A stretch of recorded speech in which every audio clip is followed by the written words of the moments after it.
It's because we've been taught that. I mean, it just goes back to the other that it feels selfish, and we need to get along with people and all of that stuff, and the be a peace. This is something that's always frustrated me is people talk about being a peacemaker and versus being a peacekeeper. And they say, "Well, I'm just keeping the peace or making the peace." And it's like, if you're just keeping everybody quiet at a family get together and keeping the parties apart that don't get along, that's just keeping the peace. Sometimes you actually have to go in, dive in, and deal with the issue and get the parties together and make them talk so that you can make peace. You can be a peacemaker. And sometimes people leave, and that's okay. That is making peace. That's not keeping the peace, because when you keep the peace, people are still feeling awkward. Still, people are still um, avoiding topics that need to be talked about. People are avoiding people that they really need to deal with. And so there's a difference between peacekeeping and peacemaking. And sometimes it's just out of guilt. We just feel weird and it just feels awkward. We feel like the bad guy when really we are setting boundaries that protect us and our families. And if people don't like it, that's their problem. And it's just hard to accept that and not feel guilty about that sometimes. But people get triggered, and that's their problem. That's not mine. And that's something that I've had to learn, is that there's something within them. I'm mirroring something with them, and it's just either something that they lack or something that they wish they could do, and it's pissing them off and they're reacting. And so I used to take it personally. Now I'm realizing that it's their problem, not mine.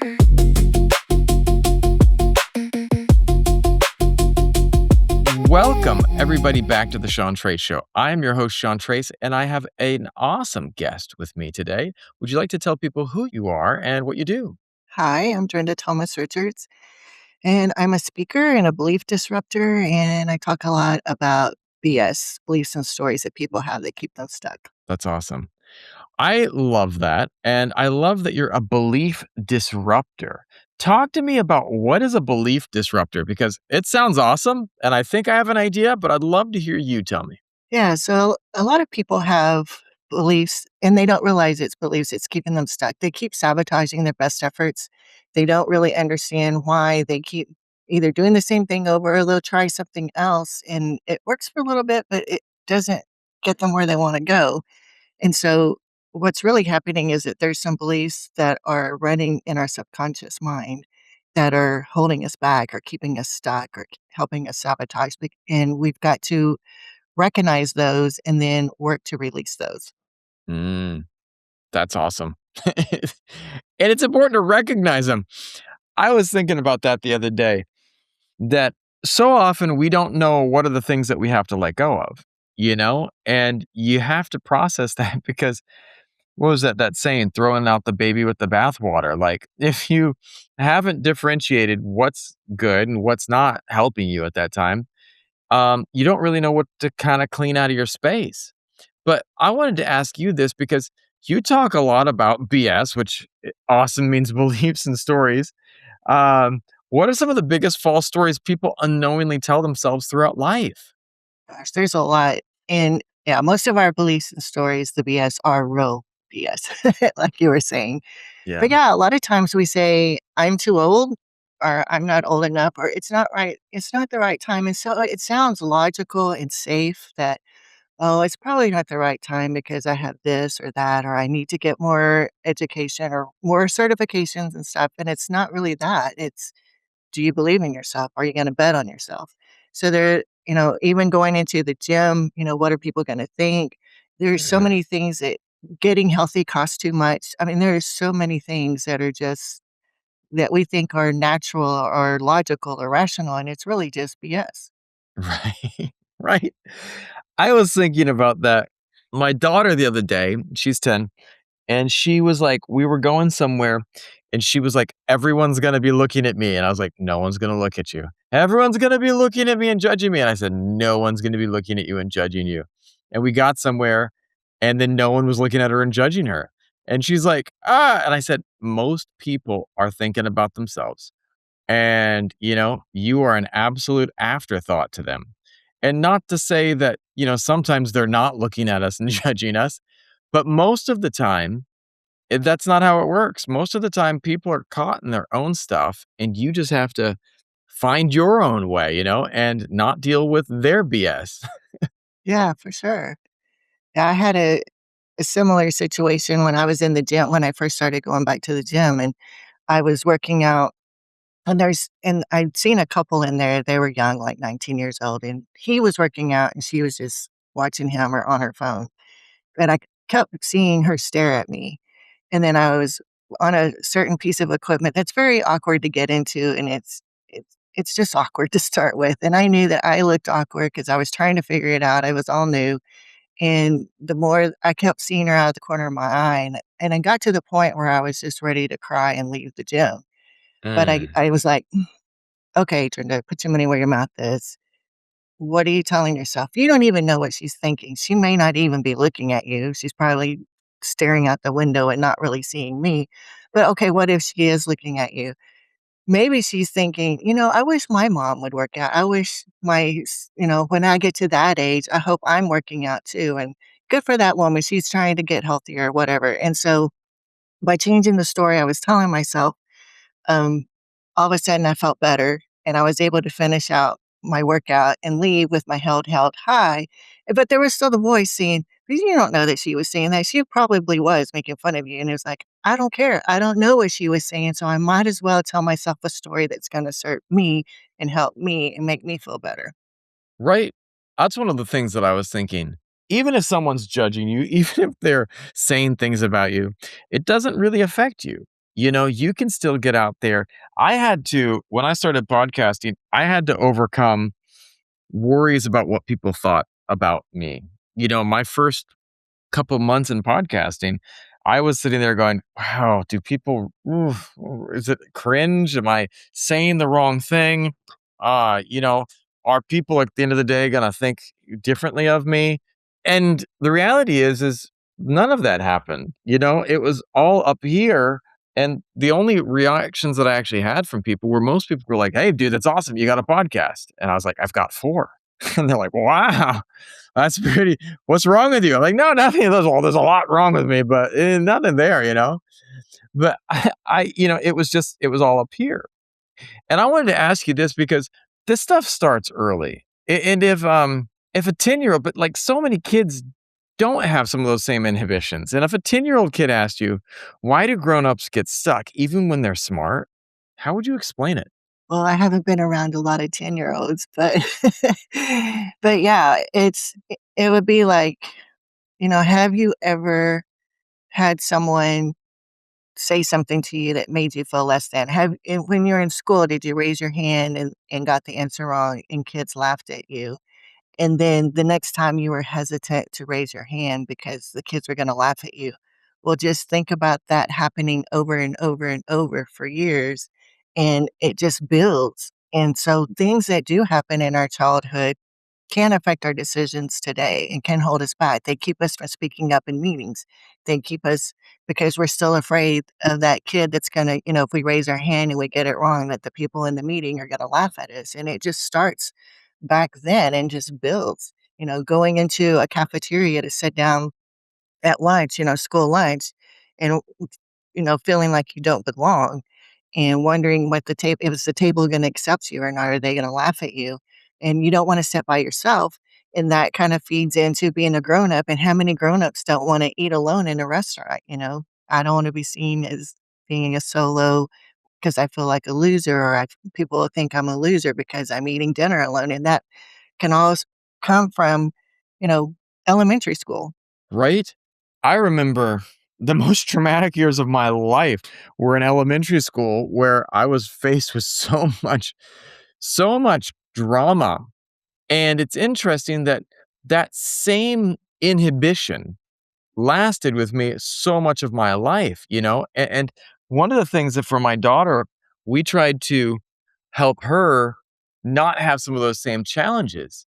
Um, and one of the things that we did was we got her into martial arts class because, She was able to kind of overcome and face the challenges that she had and the fears that she had through getting out and facing them. But it's interesting because I see people that are adults and th- they get to a point where stuff gets difficult.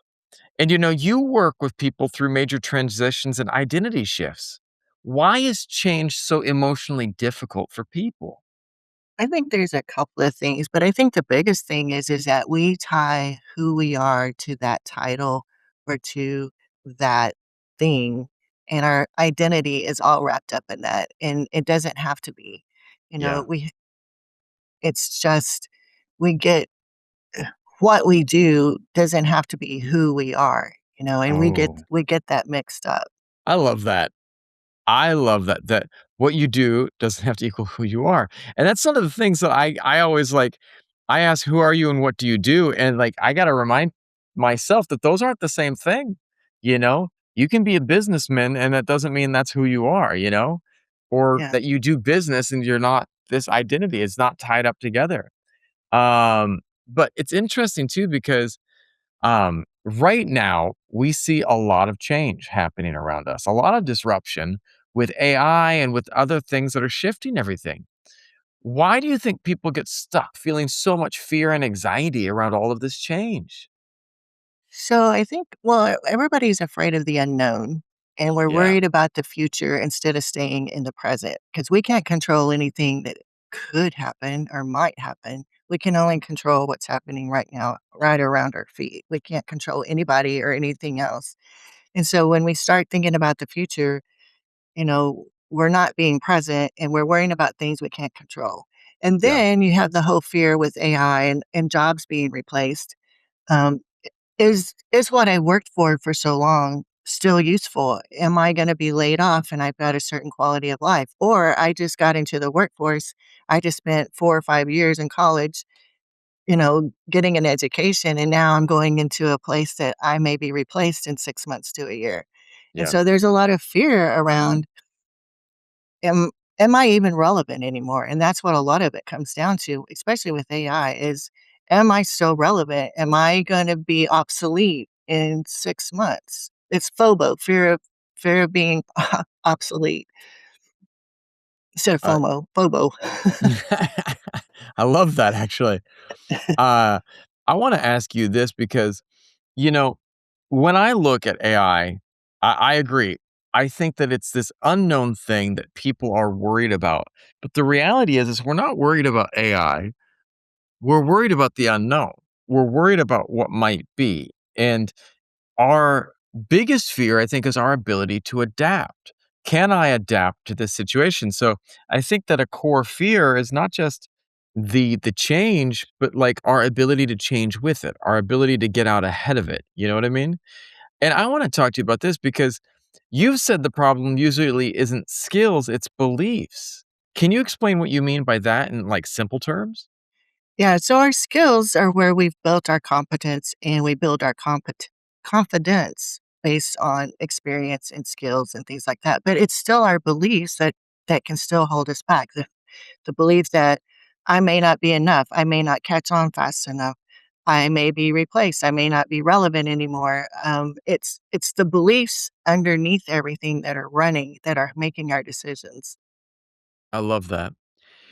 Because I think that those beliefs are things that we can change. And that's what excites me about this is that I if it was just outside of our control, it's hard, but there are a bunch of things that are inside our control so that we can get ahead of this.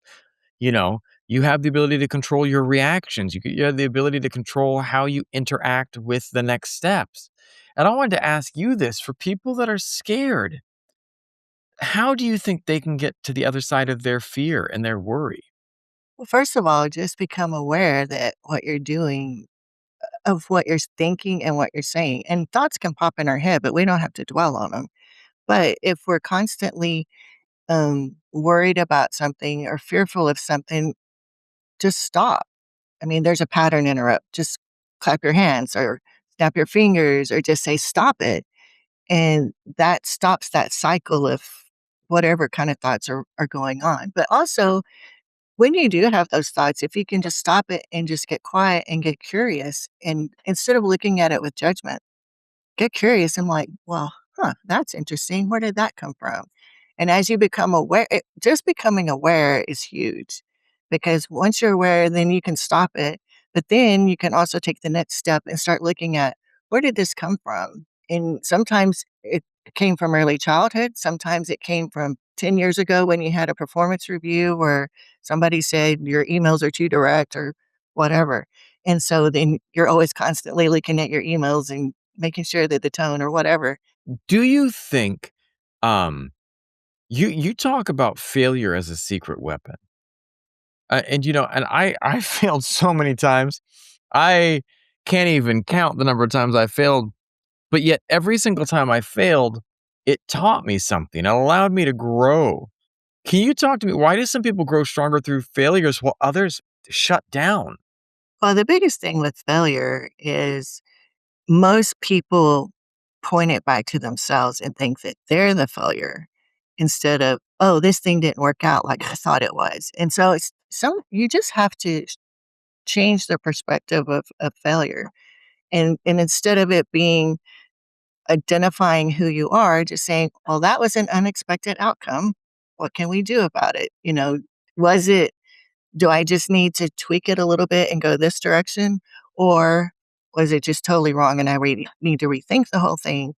But it also builds resilience. And I think that's what, you know, you're kind of referring to is that if we decide to look at failure as feedback instead of making something else out of it, it can help us grow. It helps us try again. It doesn't destroy us. We're still alive and we're still breathing. It's not as bad as we thought it was going to be. We don't necessarily get fired. It's just feedback. And so then we can make the adjustments that need to be made, or we just throw the thing out and start all over again. But as we do that and as we continue trying, it just builds the resilience to where it doesn't scare you anymore. You're not afraid to try something because you know that if it doesn't work out like you want it to, you can just do something different. You can change your mind, you can change directions. It's not a big deal. It's just, hmm, didn't work out. Okay, let me try it this way then. I love it because it's like all you're doing is rolling with it and adapting and going a different direction. You're not barreling on through. I I remember once I was starting to painting a room. And I got halfway through and I looked up at the room and I realized I had made a big mistake. The color I picked looked horrible. And I was just sitting there and I was like, I had two choices. One, keep going and finish the room in the absolutely atrocious colors that I had picked, or sit there and admit failure, go and buy some new paint and go at it again. I admitted failure. I went and bought some different paint and I fixed the room. But it took me being willing to say, that didn't work, and that's okay. I went back and tried a different way, and it was really powerful to say, this is okay. It is okay to sit there and realize that I kind of oversold myself and thought that I was gonna be able to pull it off, and I didn't, and, you know, it was one of those things, like, my daughter likes to do these YouTube tutorials, and she'll watch the video and then she'll, go back at the tutorial and it doesn't turn out looking the same way. And she comes to me, "Dad, I failed as a human being." It's like, "No, you tried something, and the fact that you tried is a big deal. That's a good start. It is a great start to simply try things, because if you don't try, you'll never know." And that's to me, like, where the real magic happens. But I wanna ask you this because many people were raised to put everyone else first and ignore themselves. How does that shape someone later in life? Yeah, that one is a tough one because especially people who were raised in a high control religion, they have a very hard time um,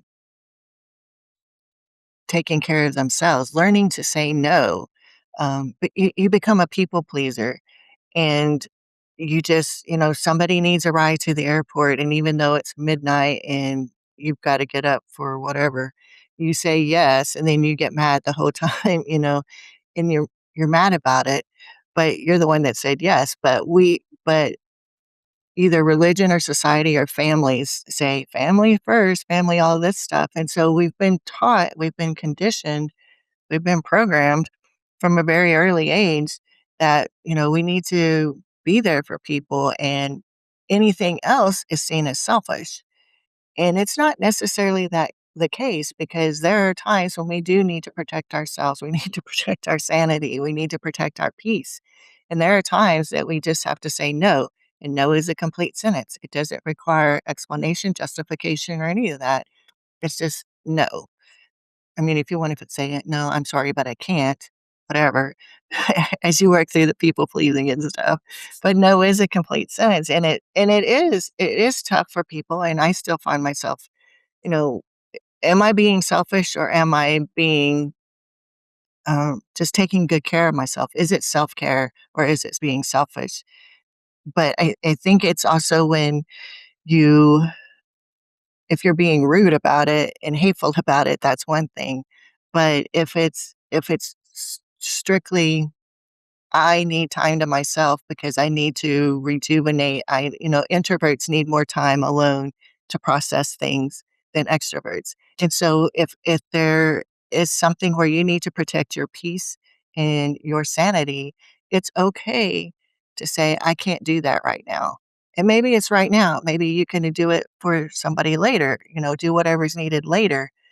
But it is tough for people to figure this out when they've been conditioned so much, and you do feel selfish sometimes, and it is weird, and it is awkward, and it just feels icky at times until you've done it enough times to where you feel okay saying, "No, I can't do that." And it's kinda like building resilience there as well, building that muscle of being able to stand up for yourself, to speak up for yourself, to say, "No, that doesn't work for me."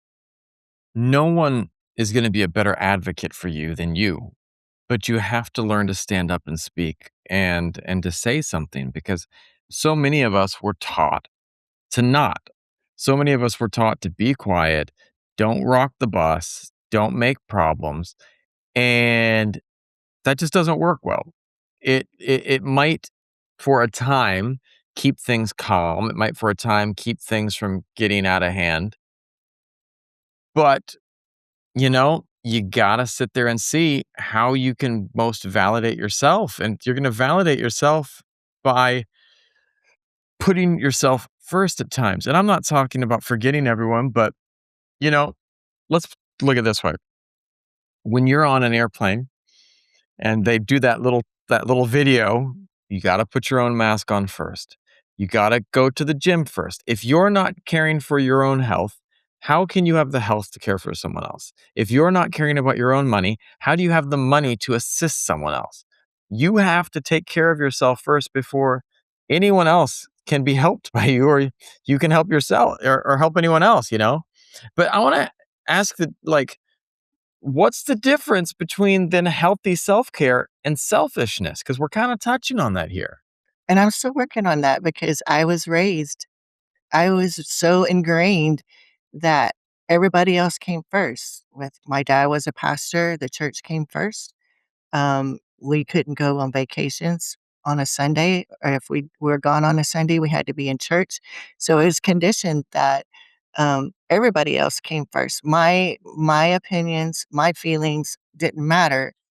The church mattered, or other people mattered first. Standing in line, I needed not to take up space. I was trained, don't take up space, don't get in everybody's way. And so I've had to work through all of that. And so there are times that I catch myself, I'm trying to work out something at with somebody at the a help desk or whatever, and I know that there's a line behind me, and I start getting really anxious and antsy because I want my problem solved, but I don't wanna inconvenience other people as well. And so I'm still learning where that is, but I think it does come down to, um, I'm really not sure. To be quite honest, I'm still working through that, and I've gotten to a point where I can say no, but there is a piece of me that still feels guilty at times. But I think it's just trying and continuing and setting boundaries that people can't cross or shouldn't cross, and just keeping keeping at it and learning where those lines are. I love that because one of the things I notice people struggle with is boundaries and the guilt around them. I recently had a person that I don't really like be extremely rude to my wife, and both professional and both of them are in a similar field, and this person should know better. And this line was massively crossed, and I had to set a boundary. It had been years in the coming, and finally I was like, enough is enough. And I said it very strongly. We'll say it that way. There were some profanities used, but if you knew what happened, you would go, I get it. I get it. Um, but I felt guilt afterwards, not about the profanities. I felt guilt afterwards. And other things I felt guilt about. Felt guilt about setting the boundary, not how I did it. But I want to ask you, like, why do so many people struggle with guilt around boundaries? It's because we've been taught that, I mean, it just goes back to the other, that it feels selfish, and, we need to get along with people and all of that stuff, and that be a peace. This is something that's always frustrated me, is people talk about being a peacemaker and versus being a peacekeeper. And they say, "Well, I'm just keeping the peace or making the peace." And it's like, if you're just keeping everybody quiet at a family get together and keeping the parties apart that don't get along, that's just keeping the peace. Sometimes you actually have to go in, dive in, and deal with the issue and get the parties together and make them talk so that you can make peace. You can be a peacemaker. And sometimes people leave, and that's okay. That is making peace. That's not keeping the peace, because when you keep the peace, people are still feeling awkward, still people are still, um, avoiding topics that need to be talked about. People are avoiding people that they really need to deal with.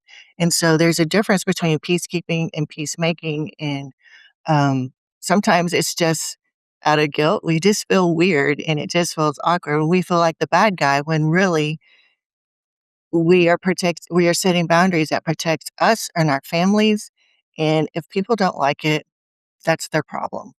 And it's just hard to accept that and not feel guilty about that sometimes. But people get triggered, and that's their problem. That's not mine. And that's something that I've had to learn, is that there's something within them.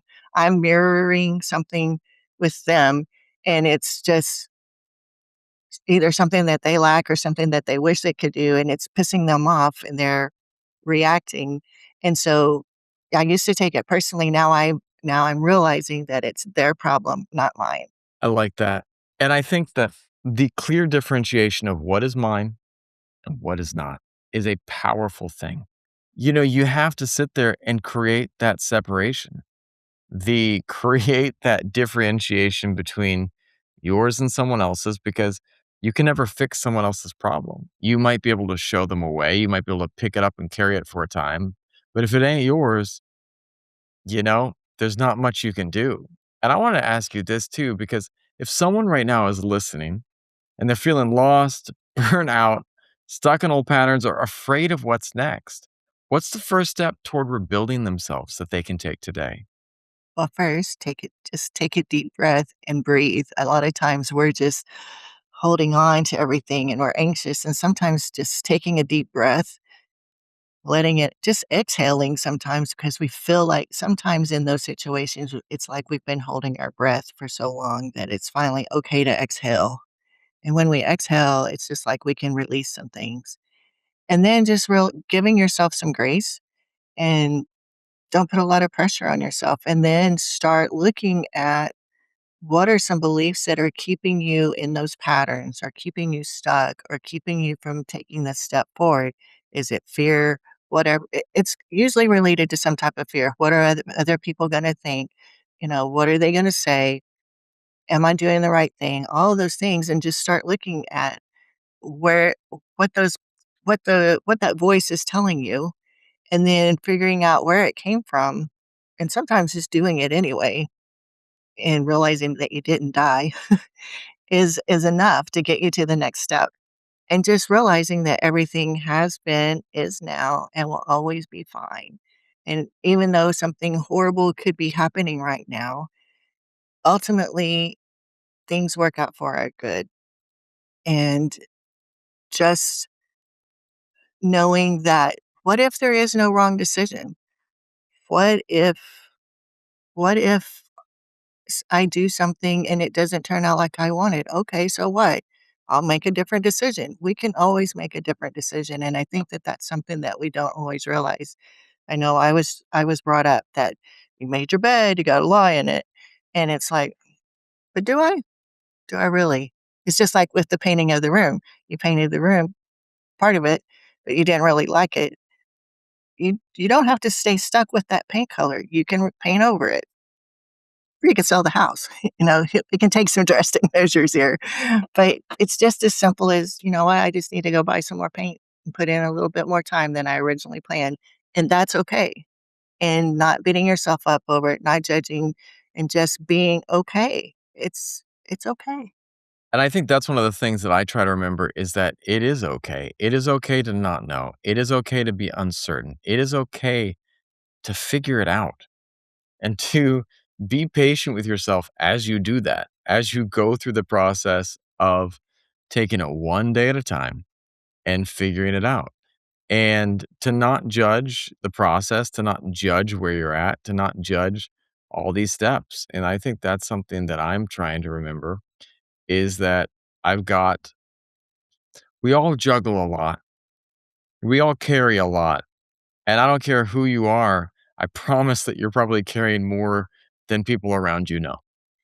And, and I think one of the things that I try to remind myself is to be more caring and forgiving of myself, to care more for myself, and to not make up excuses for myself, but to understand that at the end of the day, we're all doing the best we can. And to try to figure that out and to chart your course. And I really have to every day come back to what are the things I can control and what are the things that I can't. And that wisdom of knowing which is which. Yeah, for sure. It's like, just draw a circle around your feet, and that's really all you can control unless you have small children. Right. Right. And even then, Right. Even then, man. Uh yeah, so I've been we've been on I don't have one in front of me, but my daughter just went on summer vacation and I was so tired of yelling, "Ilani, where are you?" that I bought walkie-talkies. It has allowed me to extend that circle a tad more than before, and it's been awesome. But I wanna ask you, where can people go to find out more about you and what you do? I'm on LinkedIn under Drenda Thomas Richards. I'm also on Instagram, Drenda Thomas Richards there as well. So, and a website, drendathomasrichards.com.